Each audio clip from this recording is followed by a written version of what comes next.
मैं हूँ दुआ कंवर। अपना पसंदीदा शो देखने के लिए हमारा YouTube चैनल सब्सक्राइब करें और बर वक्त मालूमात के लिए बेल आइकन प्रेस करें।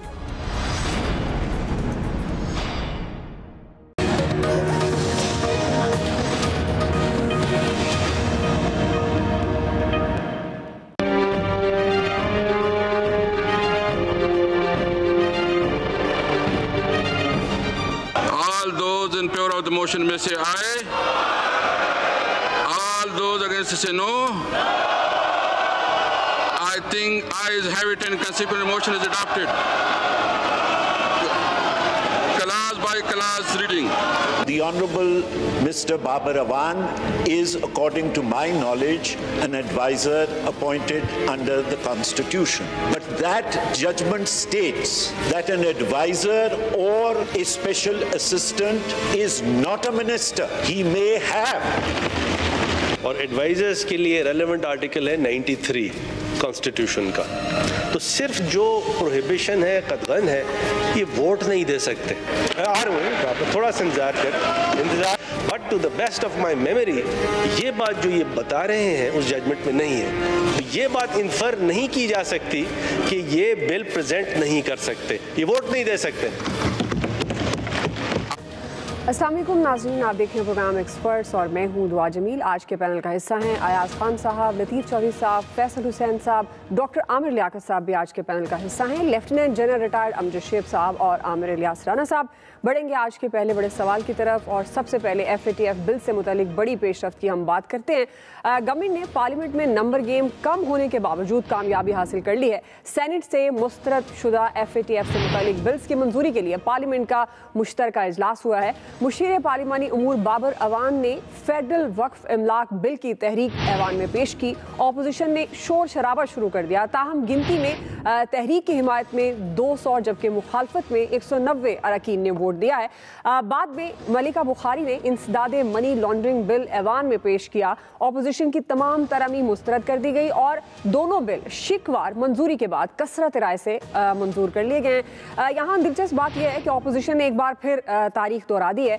चेयरमैन सेनेट के इलेक्शन में भी वाज़े बर्तरी के बाद ऑपोजिशन को शिकस्त का सामना करना पड़ा था और आज भी गवर्नमेंट नंबर गेम में ऑपोजिशन से पीछे थी, लेकिन मुश्तरका इजलास में ऑपोजिशन के 32 अरकान गायब हो गए और गवर्नमेंट ने बर्तरी हासिल कर ली। इसी मुनासबत से आज का पहला और बड़ा सवाल है डॉक्टर आमिर लियाकत साहब, मैं आपसे आगाज़ करी हूँ। सवाल यह है, जिस तरह से मैंने इंट्रो में भी बताया, क्या बिल की मंजूरी के बाद FATF की जो लटकती तलवार का खतरा था, आपके ख्याल में वो टल गया है?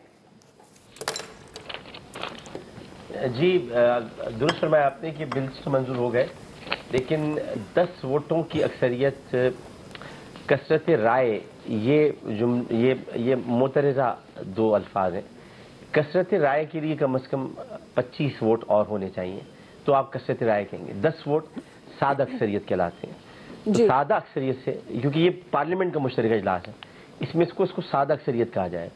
और अगर कौमी असम्बली का होता है तो वहाँ पर 4-5 वोट भी हो तो वो भी सादा अक्सरियत होते हैं, लेकिन पार्लियामेंट के मुश्तरका इजलास में 10 वोट सादा अक्सरियत कहलाते हैं। 25 अरकान असम्बली अपोजिशन के नहीं थे और मैं भी आज असम्बली के इजलास में नहीं था, तो अगर आप मेरा वोट भी लगाए तो हुकूमती रुकन मैं भी वहाँ पर मौजूद नहीं था।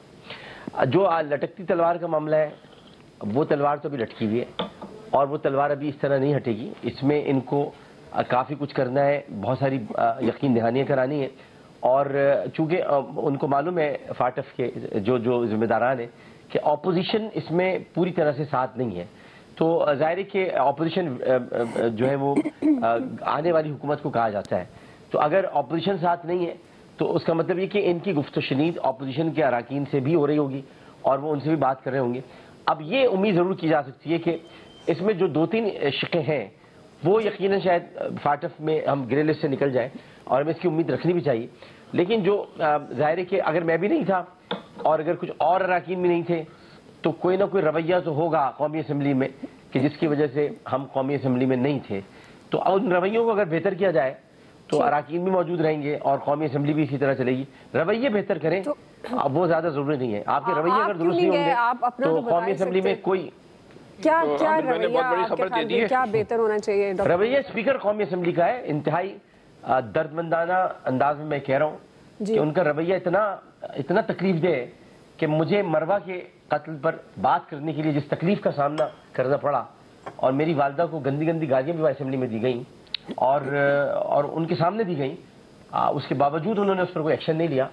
और तो एक बहुत गंदा रवैया है। अगर ये रवैया सही नहीं होगा तो हम आवाम ने हमें मुंतखब करके भेजा है, हमें कोई स्पीकर साहब ने मुंतखब नहीं किया, हमने स्पीकर को मुंतखब किया है, स्पीकर ने हमको मुंतखब नहीं किया।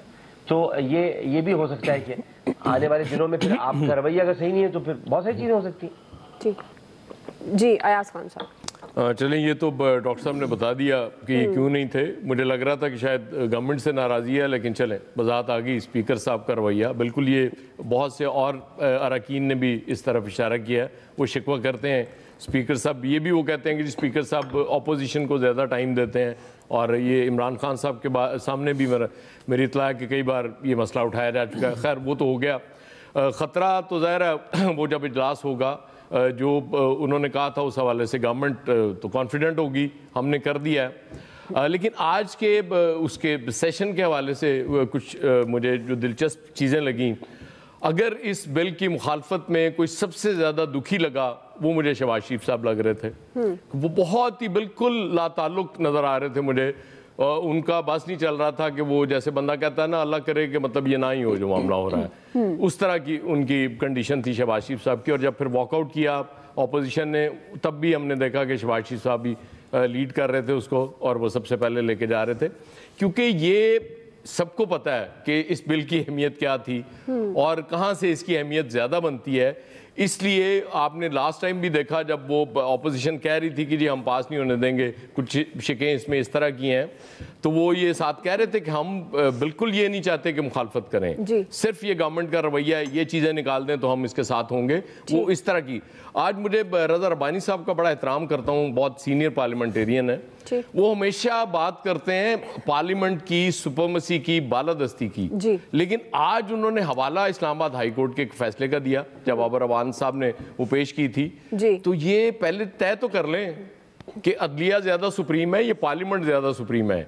या जब आपको यहाँ मफाद ज्यादा नजर आएगा आप पार्लियामेंट को सुप्रीम कहेंगे, जब वहां से कोई फैसला अपने हक में नजर आएगा तो फिर आपके लिए अदलिया सुप्रीम हो जाएगी। तो मेरे ख्याल ये बहुत तजाद है हमारे पार्लियामेंटेरियंस में। जी अमजद शेख साहब। बिस्मिल्लाहिर्रहमानिर्रहीम। देखिए, यहाँ पे तजाद की बात की अयाज साहब ने, वो तो मौजूद है, लेकिन सबसे ज्यादा जो चीज तकलीफ है वो ये है कि किसी का रवैया अच्छा है या बुरा है, बिल तो मुल्क के लिए है ना। जिस मुसीबत में मुल्क फंसा हुआ है उससे निकालने के लिए आपने एक कानून बनाना है, और कानून के इन कवानीन के बनने के बावजूद हम पूरी तरह नहीं कह सकते कि जो मुकम्मल जो तादाद उन्होंने पॉइंट्स की दी हुई है वो 27 से पहले फिर 14 रह गए, फिर उनमें से अब पता नहीं कितने पे एक्शन हो गया। तो ये तो आपने मुल्क के मुफाद में बात करनी थी, और अगर उस पर भी आप सियासत और जातियात को खौफ खतर आपको है और बहाना आपने कि जी फलां ने मुझे ये कह दिया इस वजह से मैंने ये किया, तो मेरा ख्याल है कि वो आपको याद है कि सेनेट में यही मसला आया था कि वसीम शहजाद साहब ने कोई तकरीर की और उसमें उन्होंने कुछ कह दिया और फिर वो सारा मसला गड़बड़ हो गया। मेरा ख्याल है कि ये ज्यादा परेशान पता नहीं है कौमी असेंबली का और रवैयों का, तो प्लीज आप ना बोलें। जब आप जाती हमला कर रहे हैं मुझ पर, आप पर मैं भी कर सकता हूं फिर जाती हमला। नहीं, ये आप मुझ पर जाती हमला ना करें। आपको जब पता ही नहीं है कौमी असेंबली में हो क्या रहा है, जब आपको मालूम ही नहीं है, इससे पहले जो मुल्की मफाद था, इससे पहले मुल्की मफाद था कि वहां पर जो खैबर पख्तूनख्वा में जो वहां पर जो मुल्क के खिलाफ बातें कर रहे हैं लोग, उसके खिलाफ तकरीर किसने की थी असेंबली में? मैंने की थी। मेरी तकरीर को किसने बंद किया था? किसने मेरा माइक बंद किया था? स्पीकर ने किया था।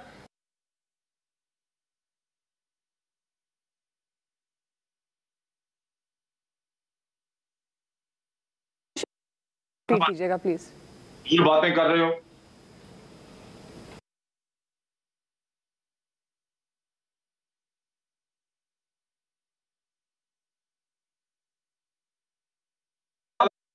कंप्लीट कीजिए। मुझे पता है क्या आपकी बात ऐड हो गई, आप जो कहना चाहते थे वो उन तक चला गया, आप उन्हें बात मुकम्मल कर लेने दें। जी अमजद शेख साहब। असल बात यह है कि जब कौमी मसाइल हों तो आपको वहां पे इत्तेहाद दिखाना, उस चीज की वजह से आप अपने मुल्क के मसला जो बना हुआ मुल्क का मसला उसको इतना सीरियसली ले रहे हैं कि आप किसी और चीज से इक्वेट कर रहे हैं उसको। और ये मैं वसीम शहजाद के रेफरेंस से बात कर रहा था पहले, लेकिन अगर आमिर ने बात कर दी है तो ठीक है, इसके रेफरेंस से भी हो गई, क्योंकि मैं जाती मामलात या किसी और के कहने वहने को मैं वक़्त नहीं देता। वक़्त है तो पाकिस्तान है, उसका मामला पाकिस्तान का आता है। मरवा का मामला जाती मामला नहीं था, आता है तो आपको अपनी याद आ जाती है कि जिसने मुझसे मुंह टेढ़ करके बात की। ये कोई बात है करने की?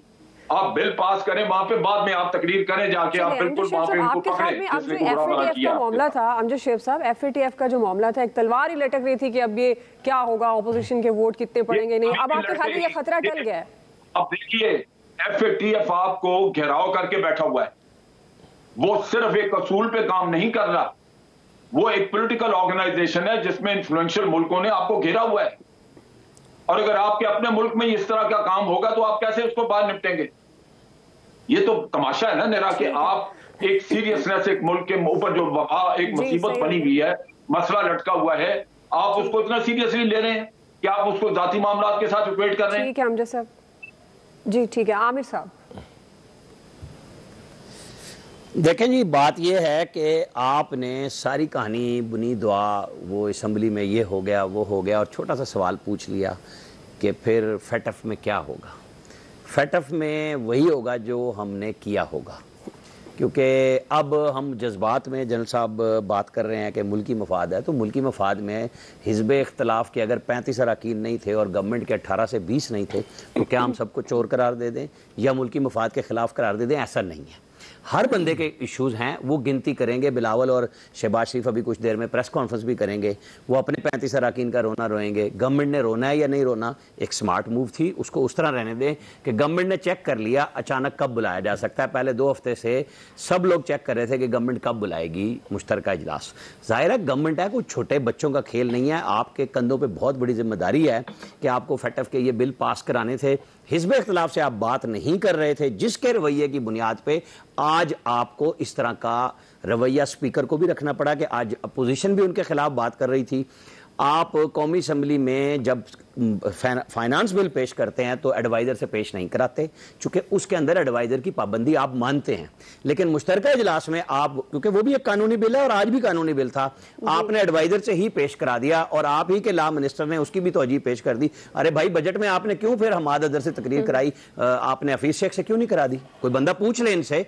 बस ये हुकूमतों के और अपोजिशन के यही मामलात होते हैं, हमें इनको मुल्की मफादात पे नहीं ले जाना चाहिए। ये हिज़्ब इख्तिलाफ और हुकूमत के खेल हैं। हाँ, मुल्की मफाद का जो बात है, के ऊपर जो शराइत है, गद्दार क्या नहीं रही था, गद्दार भी कहते हैं, गद्दारी के सर्टिफिकेट भी देते। मैं इसीलिए बात कर रहा हूँ, हम तो जानते ही नहीं मुल्की मफाद। ये जो अब जो आना है ना आमिर भाई, 1 मिनट, मैंने इसीलिए बात की कि आपके साथ 18 लोग और भी नहीं थे, कोई मसला नहीं है, गवर्नमेंट के नहीं थे, वो अपोजिशन के 35 नहीं थे। आमिर भाई, आप ही की बात कर रहे हैं, मुल्की मफाद ऐसा लगता है कि जैसे सियासतदान नहीं जानते, आप ही जानते हैं। मैंने इसीलिए उसको सहल किया जानते हैं जी। नहीं, मुझे पता है, मैंने इसीलिए उसे सहल अंदाज में बात क्लियर की कि ये क्या बात हो। जनरल साहब, अब हमें भी बात करने दें, हम नहीं बोले बीच में।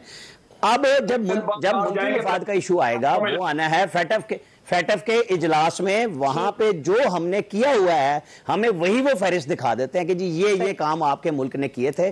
पहले आप ब्लैक लिस्ट में गए, फिर ग्रे से आए, निकल गए और आप दोबारा ग्रे में चले गए। तो जो इन्वॉल्व है, इशू ये होता है कि हिज़्ब इख्तिलाफ को जो मसला था इस बिल में वो ये था कि फिर आप इसके नाम पे जो बगैर वारंट के अरेस्ट करने जा रहे हैं वो सबको आप पकड़ लेंगे। लेकिन कोई बात नहीं, हम कभी ये सोचते ही नहीं कि जब हम कोई कानून बनाते हैं तो वो बाद में हम पे भी लागू होना है। कभी हम हुकूमत में होते हैं, कभी हिज़्ब इख्तिलाफ में। ये सोच लें तो फिर सारी बातें ठीक हो जाएंगी। जी फैसल साहब। देखिए, अभी तो बहस कहीं से वो कहीं और चली गई है, लेकिन जो डॉक्टर साहब ने जो नुक्ता जी मैं बिल्कुल, लेकिन डॉक्टर साहब ने जो नुक्ता उठाया उसकी बहरहाल अपनी जगह एक अहमियत है। डॉक्टर साहब तहरीक इंसाफ के ये MNA, अगर इनको कोई शिकायत थी तो इस हर मामले में ये हुकूमत जो है वो अपनी अना के बुत क्यों खड़े कर देती है? ये तो अपोजिशन का हिस्सा नहीं थे, इनका तो नवाज शरीफ की फैमिली से, जरदारी की फैमिली से ताल्लुक नहीं था। इनसे तो रब्ता करके पूछा तो जाता ना कम से कम, भाई आप नहीं आ रहे तो आपको क्या शिकायत है? तो ये आप अपने लोगों को भी जो है वो अहमियत नहीं दे रहे। जब ये इतना, हम तो ये कहते हैं कि मुल्की मफाद का मामला था, जब मुल्की मफाद का ये मामला था तो इसमें आपके अपने लोगों को अगर कोई शिकायत था, उनसे रब्ता तो करके पूछते ना कि भाई क्या आपके साथ मसला है। अगर इतनी अहमियत का मसला था, आपने अपने लोगों से भी रब्ता नहीं किया। अच्छा, अब अपोजिशन के ऊपर आप आ जाए, अपोजिशन के जो 35 लोग नहीं आए तो ये अपोजिशन की नाकामी नहीं है, अपोजिशन की ये कामयाबी है, क्योंकि अपोजिशन के ऊपर तो एक बोर्ड लगा हुआ है बराए फरोख्त का, तो उसको तो जब भी चाहे आप अपोजिशन को जो है वो खरीद लें, उसको अपोजिशन की नाकामी नहीं बोले, ये अपोजिशन की जो है वो कामयाबी है। 35 अरकान का नाम उन्होंने बता दिया कि जब भी आपको प्रॉब्लम आएगी तो हम आपकी खिदमत के लिए जो है वो तैयार है। तो ये बिल्कुल एक तयशुदा प्लानिंग के तहत हुआ। लेकिन जो आज डॉक्टर साहब ने बात की तो एक बहुत बड़ी इन्होंने खबर दे दी है, जो हुकूमती अरकान को भी जो है हुकूमत के रवैये से जो है वो बहुत ज्यादा शिकायत है, तो हुकूमत को खुद भी चाहिए कि अपने रवैये पे, अपने मिजाज पे जो है वो गौर करे। जी लतीफ़ चौधरी साहब, मेरा इस मामले में जो टेक है वो ये है कि एक बात तो मैं सीधी सी बात ये करूँगा कि मैं अपनी बचपन से लेके अब तक मुल्की मुफाद की बात सुनता चला आ रहा हूँ कि ये मुल्की मुफाद ये है, मुल्की मुफाद वो है। अब मसला ये है कि ये मुल्की मुफाद क्या चंद बंदे इसको तय करेंगे पाकिस्तान के बैठ के कि ये मुल्क का मुफाद है, जबकि उसके मद्दे मुकाबले अगर बहुत से लोग कह रहे हों कि ये मुल्की मुफाद के ख़िलाफ़ बात ये नहीं है, तो फिर उनको क्या गद्दार कहेंगे आप लोग? ये एक सवाल है ना। कोल्ड वॉर के अंदर जब अफ़गानिस्तान में हम सब वॉर में पाकिस्तान गया तो क्या वहाँ कोई अवाम से कोई रेफरेंडम करवाया था? किस लिए आप वहाँ फैसला किया अगेंस्ट सोवियत यूनियन जाके, जब अफ़गानिस्तान के अंदर उनका अपना एक इंटरनल मामला था वहाँ पे हुए, तो पाकिस्तान ने क्यों फैसला किया वहाँ जाने का? कौन लोग थे जिन्होंने वो किया? वो हमसे पूछा था किसी ने? क्या वो मुल्की मुफाद में था? बाद में हमें उसके बाद फिर वॉर ऑन टेरर में चले गए हम लोग, वो क्या मुल्की मुफाद का फैसला था? अगर वो मुल्की मुफाद का फैसला था तो फिर ठीक है। देखें, बात ये है कि अपोजिशन ने जो तरामीम, अपोजिशन ने उस बिल को रिजेक्ट नहीं किया, अपोजिशन ने जो तरामीम की हैं तो क्या काबिल गौर नहीं है? वहाँ पे कई बुकरात बैठे हुए हैं उस ऐवान के अंदर, बड़े बड़े जो लॉयर हैं, शरीफुद्दीन पीरजादा की जो मिरास अभी भी वापस मौजूद है पूरे मुल्क के अंदर। ठीक है, तो क्या वो तरामीम गलत है कि आपको जिसको शुबा हो आप उठा के तो उसको उठा लें 30 दिनों के लिए या 90 दिनों के लिए? जी, यहाँ CCP लाहौर ने एक DSP को या SP को उसको पकड़ के, पुलिस वाले को पकड़ के जेल में बंद कर दिया। ठीक, तो ये मुल्क क्या है? ठीक है, ये क्या ये चंद ब्यूरोक्रेटों का या चंद अलीट के जो अवाम के नुमाइंदे नहीं हैं, ये उनका मुल्क है? वो तय करेंगे कि हमारा मुफाद किस में है? क्या अपोजिशन की वो तरामीम मनसूख नहीं करनी चाहिए कि आप शूबे में जिसको मर्जी पकड़ के 30 दिन के लिए 20 दिन के लिए जेल में डाल दे, बाद में पता चले कि ये नहीं है भाई गुनाह? तो ये चीजें रोकने के लिए बिल पास करें। आपका पॉइंट आ गया। तो फैक्ट्री वाले कोई जिनको कहते हैं कि बुद्धू तो नहीं है, वो उनको सारा पता है कौन सी ऐसी रिपोर्ट है, कौन सा ऐसी बात है जो पाकिस्तान की तरफ जाना है। आपका पॉइंट आ गया, ब्रेक की तरफ जाना है। अमजद शेख साहब, आप कुछ ऐड करना चाह रहे हैं क्विकली? मैं ये कह रहा था लतीफ चौधरी साहब, बात ये है 2+2 का किस्सा। आपको गिन के उन्होंने पॉइंट दिए कि जनाब ये पॉइंट्स हैं आपके, आप इसकी वजह से ग्रे लिस्ट में, ये पूरे होंगे तो आपको ग्रे से निकाला जाएगा। और अगर आप वो पढ़ें जो उन्होंने इनको दिया हुआ है, इतने सख्त अल्फाज इस्तेमाल किए हुए हैं पाकिस्तान के लिए। आपको पता है कि वहां पे आपके लिए गनिंग कर रहा है अमेरिका भी और इंडिया भी। अब इन हालात में या आप खुद उनको मौका मुहैया करेंगे या आप मौका मुहैया नहीं करेंगे तो शायद आप निकल आए वहां से, क्योंकि जो उन्होंने आपके साथ सियासत करनी वो तो लगे हुए हैं बाहर से। नहीं जनरल साहब, मैं बड़े एहतराम से आपसे बात करता हूँ, मैंने आपकी बात का कोई वो उससे इख्तलाफ नहीं किया, ये 100% ठीक है। ठीक है, मुझे ब्रेक की तरफ जाना है। सवाल हमारा ये था कि आप बिल की मंजूरी के बाद FATF की लटकती तलवार का खतरा टल गया है, राय आप जान चुके हैं। ब्रेक ले रहे हैं, ब्रेक के बाद वापस आएंगे। हमारा दूसरा बड़ा सवाल है, पार्लियामेंट में शिकस्त के बाद ऑपोजिशन की APC का मुस्तकबिल क्या होगा? ये राय लेते हैं ब्रेक के बाद। मैं हूं दुआ कंवर। अपना पसंदीदा शो देखने के लिए हमारा YouTube चैनल सब्सक्राइब करें और बर वक्त मालूमात के लिए बेल आइकन प्रेस करें।